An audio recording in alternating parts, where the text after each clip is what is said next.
This kitchen island was actually a gentleman's outfitter's storage in Cheltenham. It's so strong, it's oak, it's incredible quality, and I love the fact it looks old, it's stained, it's got loads of patina, and it has the most remarkably huge drawers, so good for kitchen storage.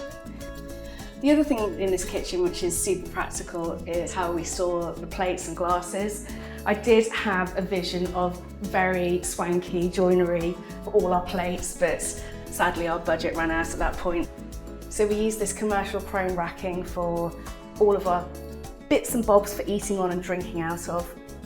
So under this helmet is a projector. You can watch films and TV in here. We've got a fire, which is lovely, bath, which is very nice.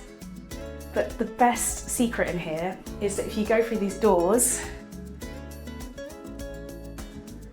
we have a sneaky little coffee station, so we don't have to argue about who goes down for the coffee in the morning. So we have a little fridge, we have a kettle, we have a coffee machine, and we'll just have coffee up here in bed before we finally make our way downstairs in the morning. It feels really spoiling. We've also got a little bit of wine in the fridge for the bath as well. Diverting attention away from the fireplace is this cabinet that we had made for the 2023 Wow House. The inspiration for that room was sort of London meets safari, so there was this like merging of sort of English sensibility within African flavour, and we had Tess Newell paint these African wildflowers on there. And the handy thing is now we've adapted it slightly to sort of house the television. So that neatly folds away when not in use, which is mega handy because no one likes the TV on show. Another piece that really cemented the kitchen. I was at a market, an antique market outside London called Ardingly at the beginning of the renovation, and I was kind of going back to the car at the end of the day a little bit empty-handed, and this cabinet was almost at the exit, kind of in puddles, in mud, and there was something about it that I was really drawn to. I love that it's actually not that deep, but it's kind of got this unique design. I love this detail here.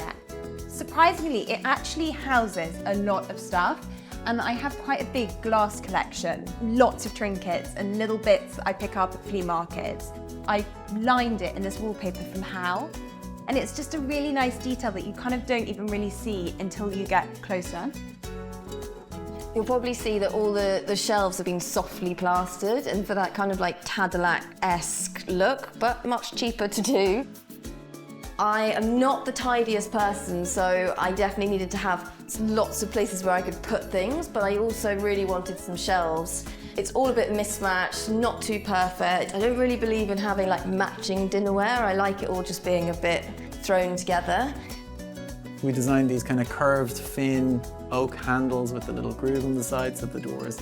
Slide.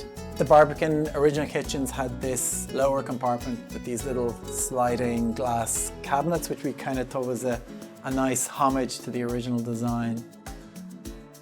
One of our big arguments was actually about whether or not we were going to put colour in here, and I probably thought it was a good idea.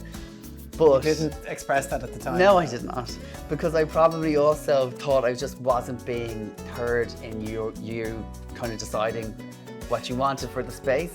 But actually, it was the right decision, and it's so much nicer. Well, and also because I'm quite short, so it actually means I can easily reach the glasses, whereas if they're any higher, it's challenging. The pantry is kind of my pride and joy, but mainly where I hide most of kind of everything I cook with on a daily basis. When I travel, I'm always kind of picking up local delicacies, and I guess Greece is one of those places, also Italy, that just does like amazing dried oregano.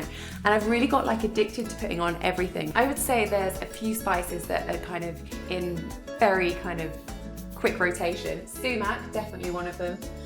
Coriander seeds, I kind of love those with everything, from pickling to making up your curry paste.